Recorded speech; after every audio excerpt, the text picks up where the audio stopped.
Hello and welcome to the Llama Podcast. I'm Peter Bowes, and Llama, Live Long and Master Aging is where we explore the science and stories behind human longevity. Today, how do we use computers and computer technology to ensure that we live long and healthy lives?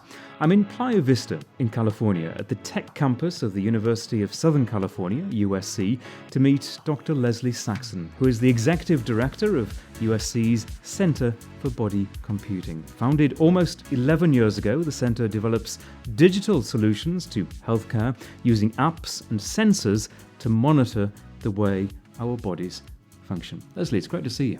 Thank you, Peter. I'm so happy to be here. This is Silicon Beach, isn't it? What has become known as Silicon Beach. It is, and the USC Institute for Creative Technologies has been here close to, I think, 11 years. We've been here the last 3 or 4 years. This institute specializes in mixed and immersive reality solutions for the military and other uses, medical as well. So what do you do on the campus? What we do is we really envision and create the future platform for the delivery of healthcare to the world. And that's this idea that much of our healthcare information, healthcare diagnostics, and even treatment can be achieved without a person ever having to come into the walls of a medical center. Well, let's talk in much more detail about that. I'd like, first of all, though, to start actually with you and talk about how you got to this place in your career. Where did you train as a doctor? So I'm an interventional cardiologist who spent my whole career doing clinical trials and clinical medicine. I was at UCLA, University of California, San Francisco, and then USC, where I had a very traditional career doing clinical trials, ran the Division of Cardiovascular Medicine there for a number of years. I implant sophisticated cardiac devices in the heart to prolong survival from malignant arrhythmias and to treat a very common condition called heart failure. And when those devices became capable of network transmission, meaning that we could interrogate a device from a patient's home every day versus seeing them intermittently throughout the year with these expensive devices implanted, I realized that there was a great potential for providing kind of a continuous model of healthcare to people, because the devices would download very important data and provide warnings that adverse events were going to occur so we could treat on demand or when we had an accurate predictor of a medical condition. And we showed that that really improved outcomes in those groups of patients who had those devices. That was like 2008. And at the same time, there was this growth of digital, and the mobile phone, internet-connected phone became the sort of dominant computing platform of our time in the hands of billions of people, which seemed like a great way to deliver healthcare. Cloud-based storage, the ability to handle video, and the ability of mobile applications to integrate, all of this felt like a very important maturation technically for us to be able to use digital infrastructure and the mobile phone as a way to deliver healthcare cheaper and more efficiently. I think the patient of the future is not going to want to interact with the walls of a healthcare system. Our number one reason for patients missing appointments is parking. One of the great myths, I think, that is currently around is that elderly patients will not be able to interact with digital tools, which I think is absolutely false. And just going back to, you explained how you trained as a doctor. It was a traditional training, and clearly a lot of this technology wasn't available to you then. Is it fair to say, and I've spoken to a number of doctors for this podcast, to say that training at that point in time was more focused on treating the disease as opposed to anticipating the disease and spotting it beforehand? Oh, absolutely. I mean, just in my area of cardiology, I remember when my first lecture as a cardiology fellow, I was training in Chicago at that time, the person came in and he said a normal cholesterol is 300, and now it's 200. And I was thinking, that's awful high. But, statin use and all of that. And so we were really treating a lot of acute heart attacks, a lot of weak heart muscles. We had our hands full just treating the acute events. And it has progressed enormously to an area we now call primary prevention, which is preventing an event from happening, versus the way I spent my entire training career, secondary prevention, meaning once an event has occurred, kind of limiting the damage and treating patients from that standpoint. So, and I wonder, was there people describe the light bulb moment as you were progressing in your career and learning about the new technology, that you realized the potential of what it could do for you as a doctor and for the patient? Yeah, there were like 17 light bulb moments, but I remember one of them, since we're coming up on the 25th anniversary of the LA riots. And I was at UCLA Medical Center doing a late case. And I was driving home, and there was kind of pandemonium on my way home. And I was kind of worried about myself because it was like 1 a.m.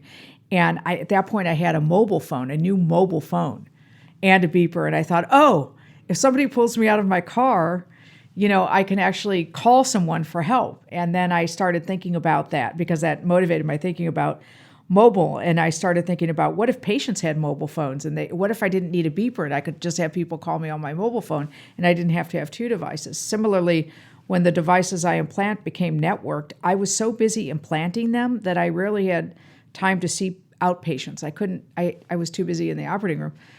So I thought, if I can follow patients over this network, they'll have this umbrella of care for me, and all I have to do is sit in front of a computer and look at the readings from their device and maybe make a phone call. And then I started thinking, well, what if patients could call me? And then with email and email compliance, I said, look, I'm just going to tell my patients to email me and give them my cell phone, because that's easier than me making the 17 calls I need.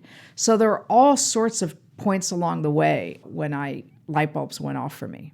And how did that lead to you establishing this organization, the Center for Body Computing? Well, I wanted to kind of aggregate the expertise that would be needed to deliver these things. For instance, at one point I thought, I finish work at 7, and the reason I can't have dinner with my kids is that I spend from 7 to 8:30 calling 15 different people on the same issue. Can't I build an app for that?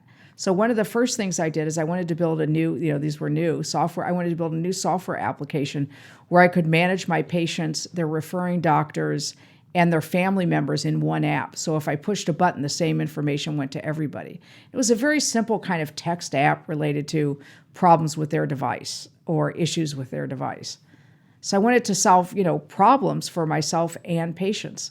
The other thing is, I was running the Division of Cardiovascular Medicine. I realized, since I got every single complaint that ever occurred around a cardiology patient, was that medicine has no real service model. We can't create this concierge level of service because of the difficulty in communication flow, and digital can really solve many of those problems. And I'm particularly interested in human longevity and those things that we can do to help ourselves essentially live a long and healthy life. And what you do, the scenarios that you're describing really fall right into that, because it's an everyday process of making sure that you, as you have been describing, you can monitor how you are existing and how you are responding to the environment around you, whether that is diet or exercise, and how your body is likely to be looking in, say, 10 or 20 years' time as you're getting older. But the work starts now. Absolutely. I think our younger people will be shocked that we never monitored our bodies and didn't have the kind of knowledge that they will have around self-monitoring. To really make a big difference in understanding and positive aging, I think we have to give autonomy and education back to patients, that they have to make their own discovery. And this will be a discovery process that happens from the time you're a child through all your health to aging and more chronic disease. But it will be built on this strong foundation of comfort and much less of a fear-driven culture around the inevitability of aging and some chronic medical conditions. And I think that will make a huge difference. People, even with a fifth of Americans wearing some kind of activity tracker like the Fitbit, that's already really changed the culture in terms of folks' awareness of just directionally when to get up and the fact that they've not moved, or what it is to move the right amount in a day or to set goals. But I think if we're going to be able to augment that so much with these really compelling experiences that help people learn their body and give them aha moments throughout the day in their life, and they'll feel better, and that will further motivate them. And this will all connect into a system where the people they care about can know about it, their care providers, and they'll just have an enormous amount more autonomy. I think there's a real importance in having context to healthcare. what is it about the environment I'm in now that's healthy or unhealthy versus where I was yesterday? What are the trends that I might not be aware of this week or last week, both for myself or anyone I care about? How do I get individualized information about that that will help guide a decision?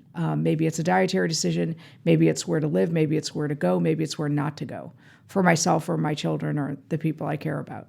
And during the 10, almost 11 years existence of the centre, what you're talking about right now, it's become mainstream. We are almost unwittingly wearing these devices that they're built into our watches. It has become part of everyday life. And I think some of us will use them more than others, but it's become very acceptable now. It's a very common occurrence for me to take an elderly person with a smartphone, say an iPhone, and for me to say, what have you been doing? And they kind of tell me what they've been doing activity-wise. And I say, may I have your phone?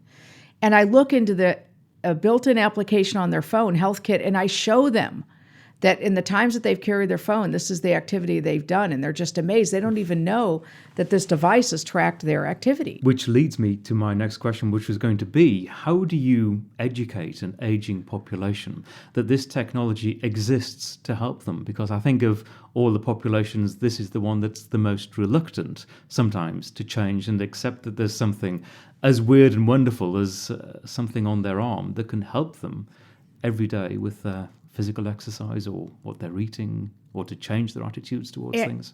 I think that's a very sensitive and accurate comment, both for my years of seeing elderly patients and my experience with my own folks.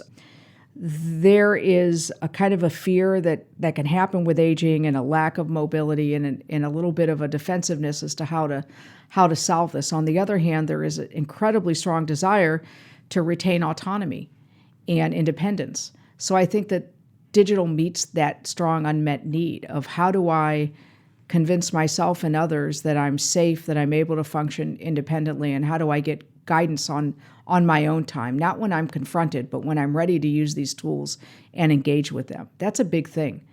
It's a very difficult conversation to have when your spouse or your child is in a room and you're unclothed with a doctor and everybody's accusing you of not being the person that you were. There's a very different digital conversation that can happen where people are encouraging you for activity, where you're getting cues and education on demand when you want and need them, and you have the trust in the system that it's actually helping you stay independent.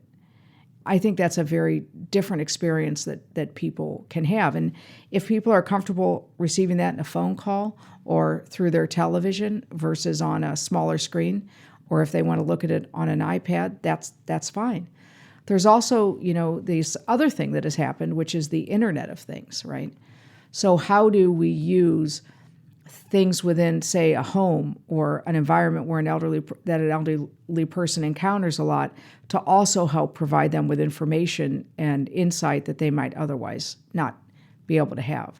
Like, you need to take more, this is a very common problem, you need to drink more, because my refrigerator tells me you keep forgetting to take in the hydration that you need, and then people start to say, oh, I don't feel as well because the days that I don't drink enough, and they start to connect the dots themselves.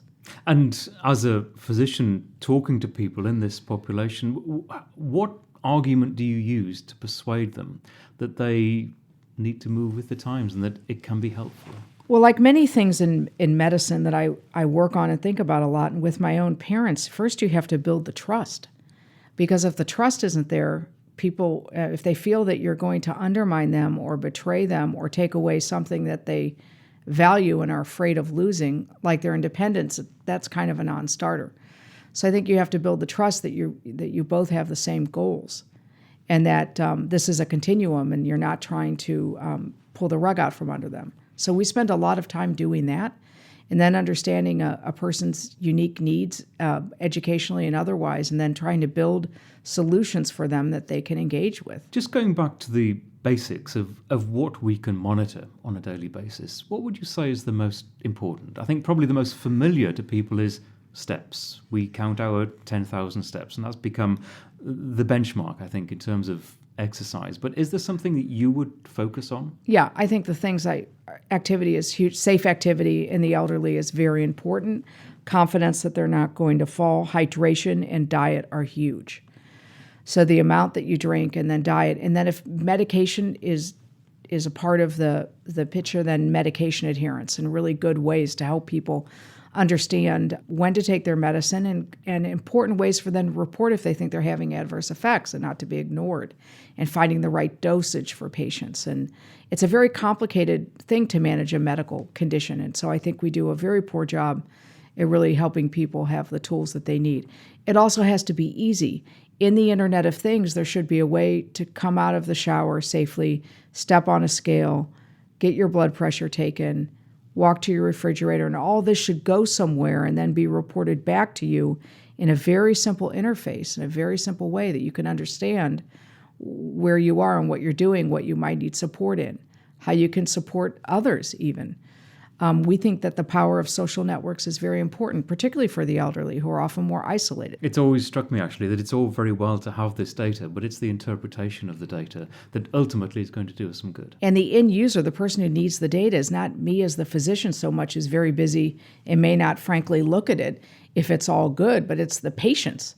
It's the person whose the data is being collected from who needs to interact with it and derive insights quite independent of the medical system or even their family, and then be able to contribute positively and be very active in their own care and very much in control. What about the personal relationship? A thought struck me from what you just said about if I even look at it in terms of the doctor and the data. And I know that one thing that frustrates people is they go to the doctor, they have the blood test, the results come out and they're okay.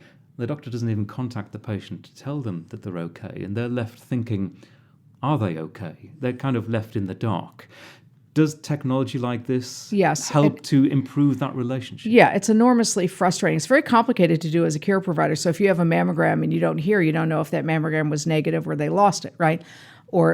So it's very important to have exception-based care. So what we try to do with these tools is a negative test or a positive test. Every test is acted on. And not only that, the patient has access to the naked data. They can see the absolute lab value, the normative range.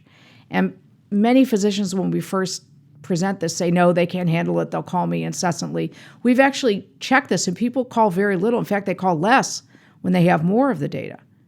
And if they call, sometimes they'll call a few times at first just to acclimate, and then they're basically silent and able to handle it, or their daughter or someone around them is. So I think it's absolutely imperative. Is there a danger that they'll go into a search engine and try to interpret the data themselves? I think so, but I think that's okay. That's the world that we live in. There should be that discovery.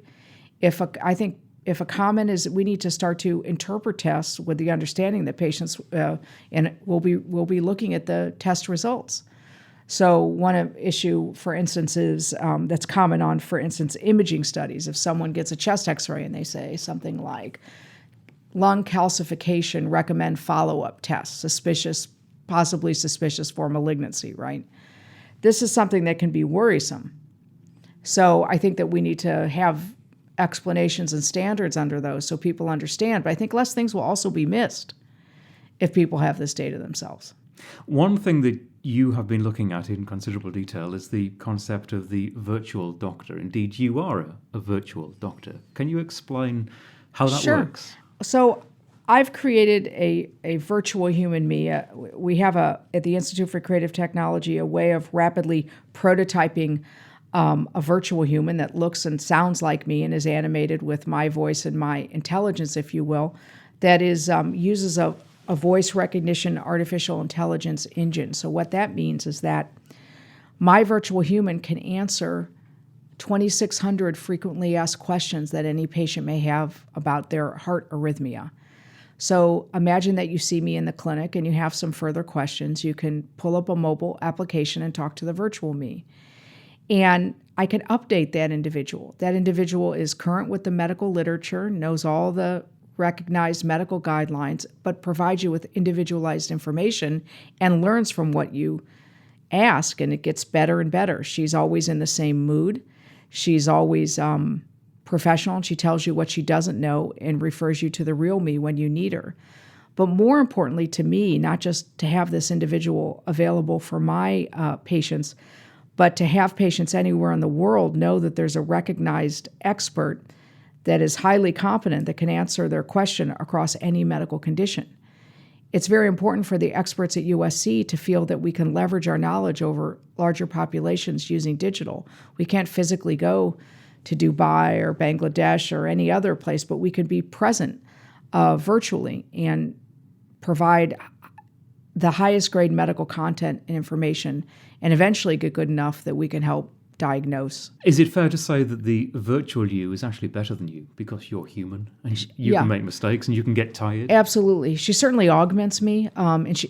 We have data created in veterans and active soldiers from the Institute for Creative Technologies showing that many patients, particularly for sensitive information or information where they may feel judged by disclosing it to me, that they disclose more to these virtual agents because they don't feel judged. And, we're only as good as the data we get in, right, to make decisions. So I love the idea that this is a non-judgmental, it feels like a very agnostic environment and supportive one to disclose. For me, it means that I can actually be available, and more of the real me is available to patients who need me every day versus me seeing, say, 30 patients in clinic, 25 of whom I could have seen virtually, and the 5 that needed me I can actually spend significant enough time with to where they feel well cared for, and I feel that I'm in possession of all the information I need. So it's interesting, you just come back to what you said, it's almost taking the embarrassment factor out of that one-to-one relationship between doctor and patient, and maybe to some extent the white coat syndrome that some people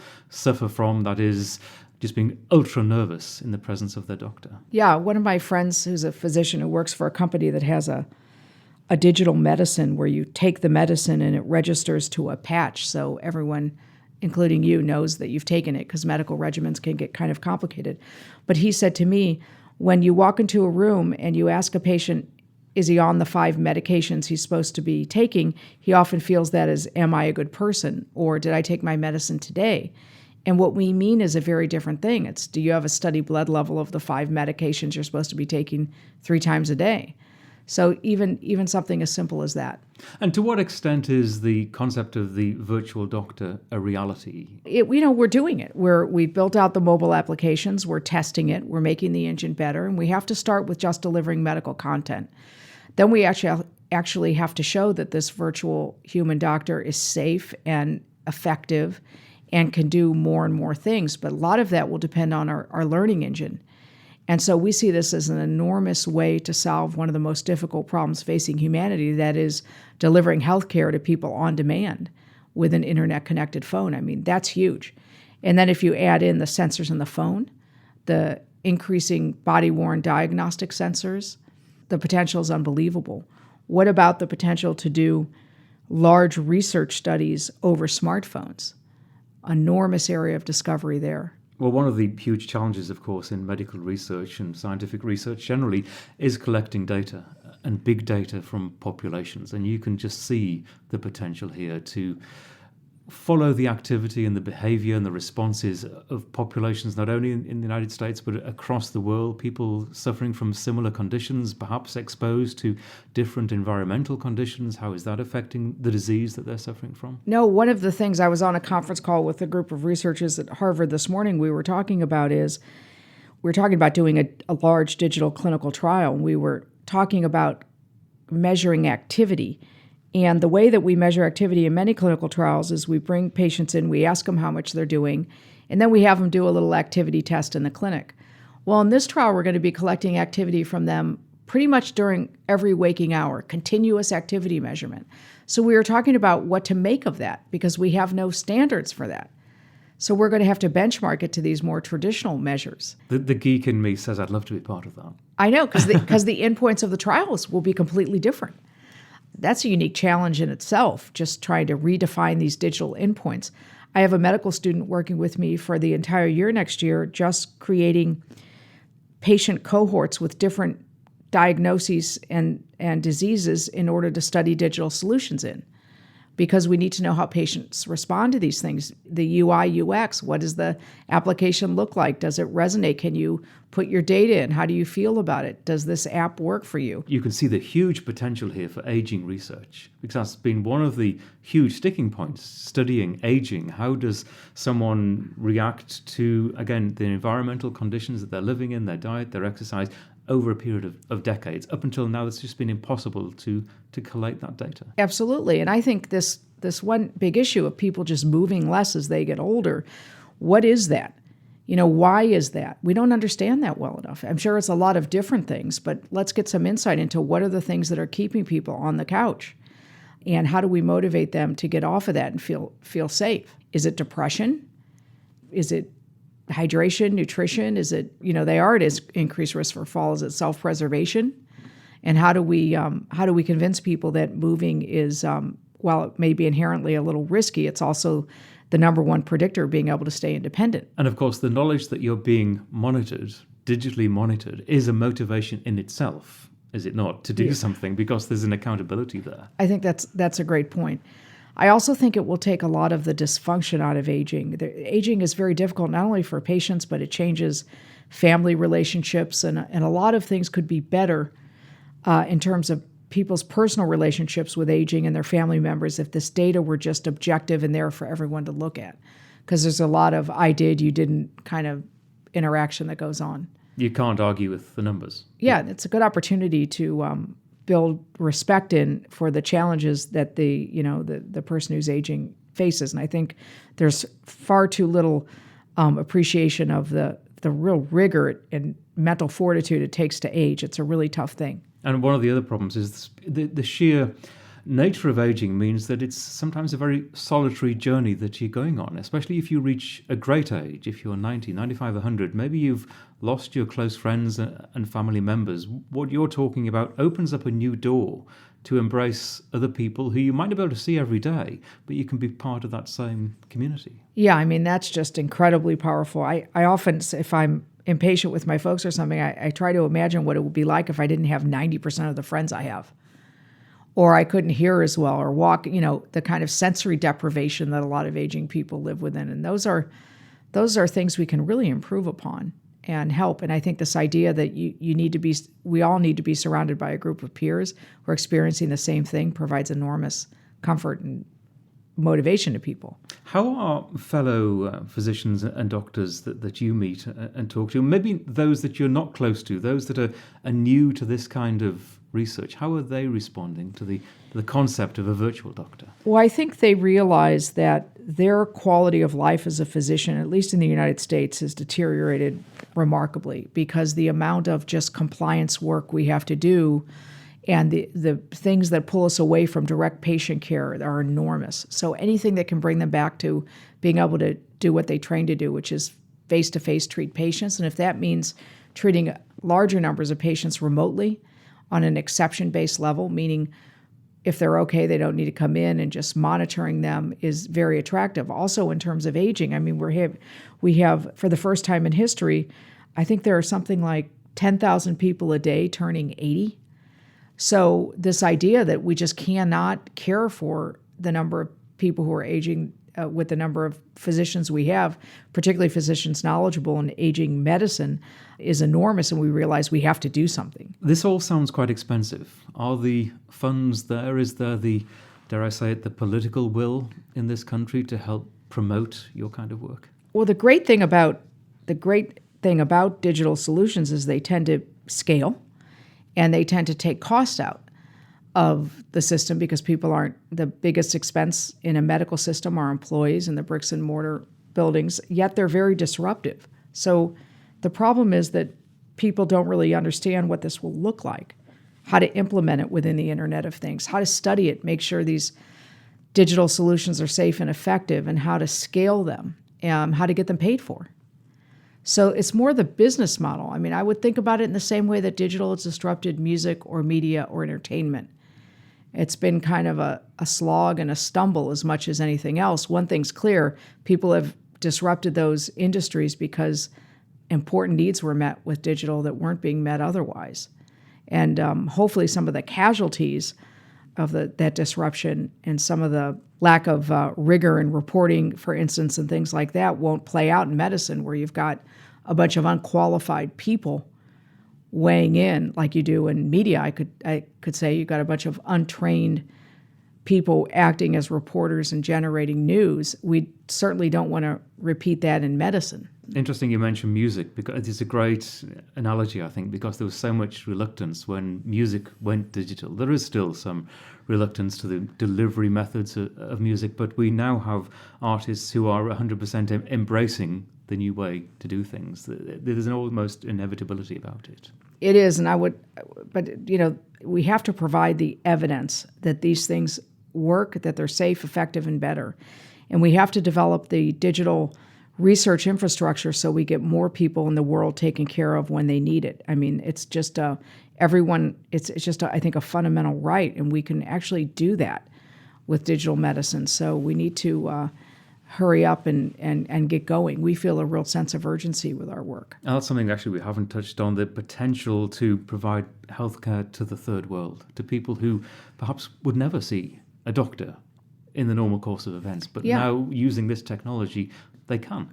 Absolutely. I mean, in areas where people are underserved or there is no infrastructure, maybe there only needs to be two types of hospitals in certain countries: a cancer hospital, a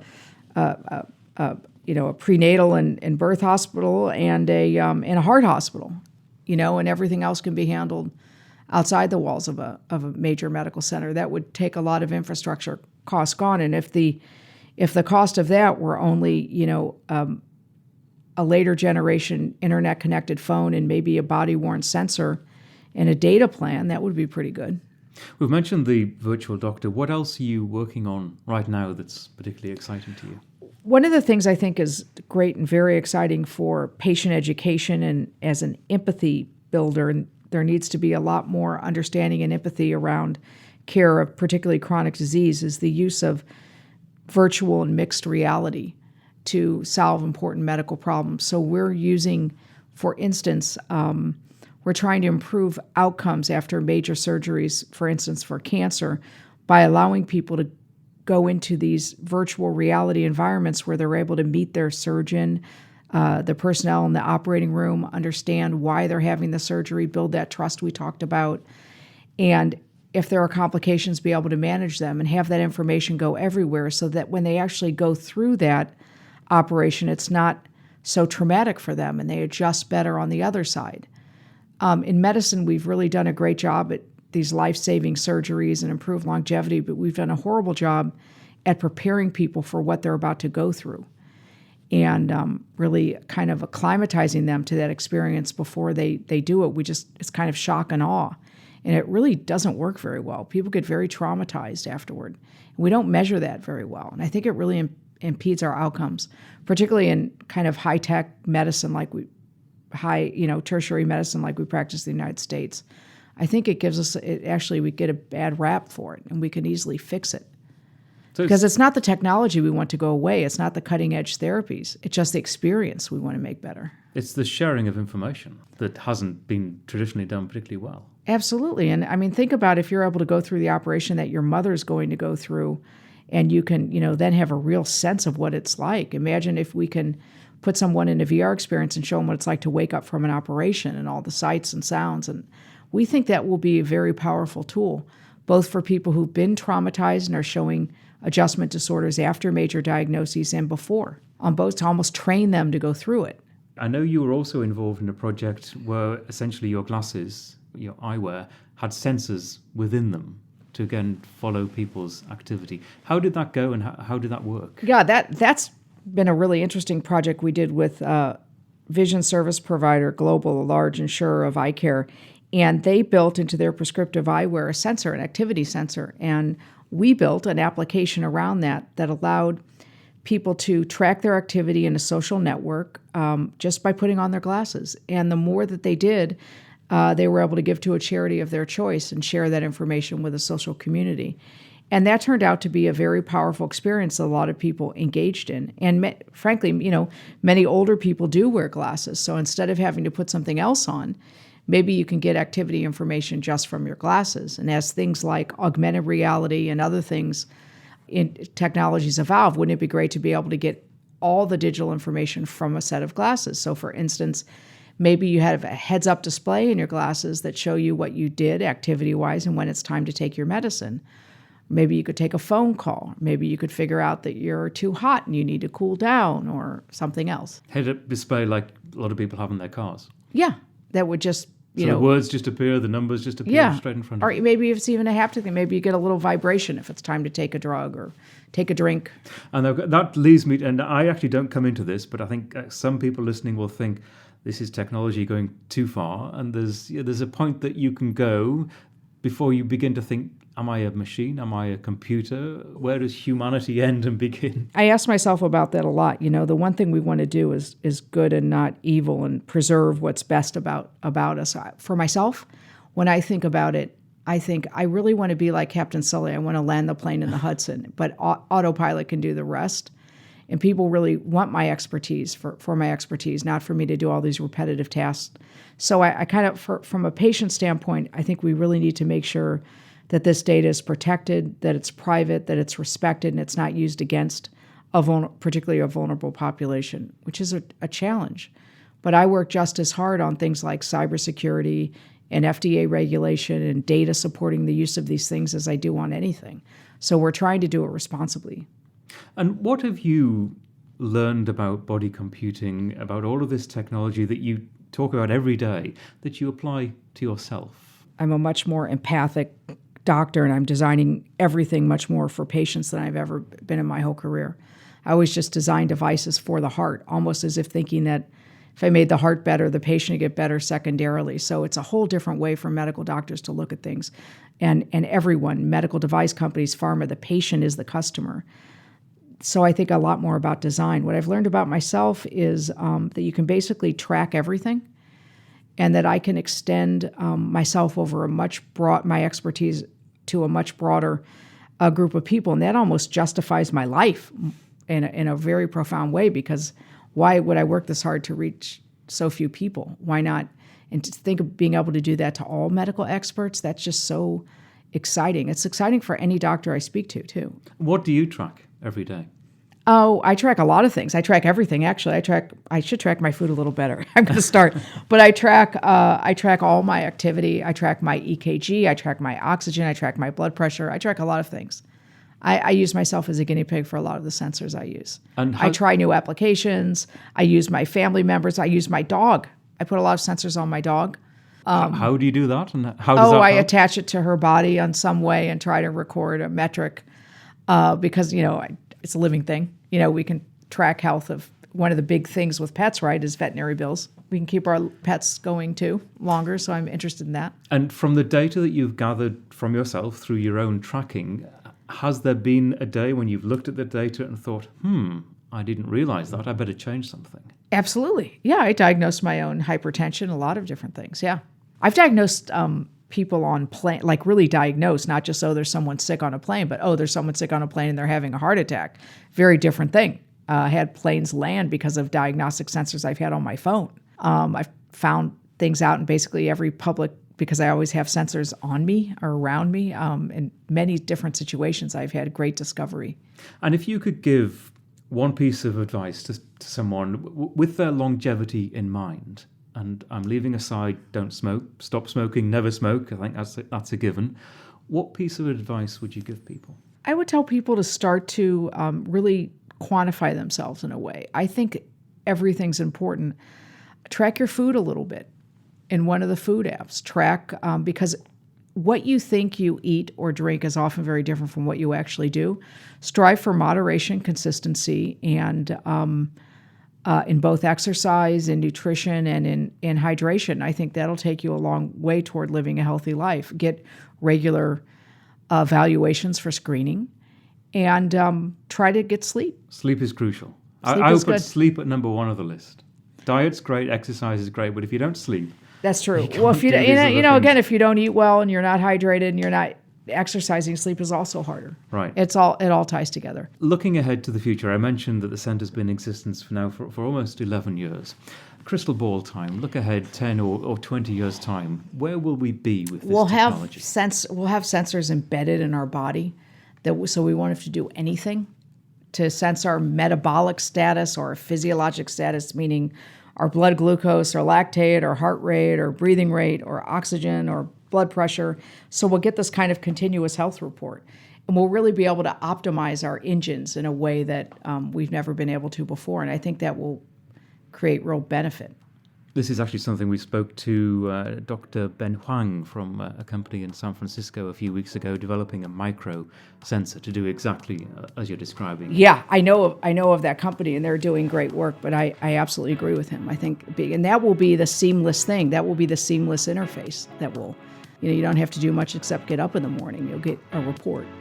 Exciting. Yeah. Thank you very much indeed. Thank you. It's been really interesting. Thank you.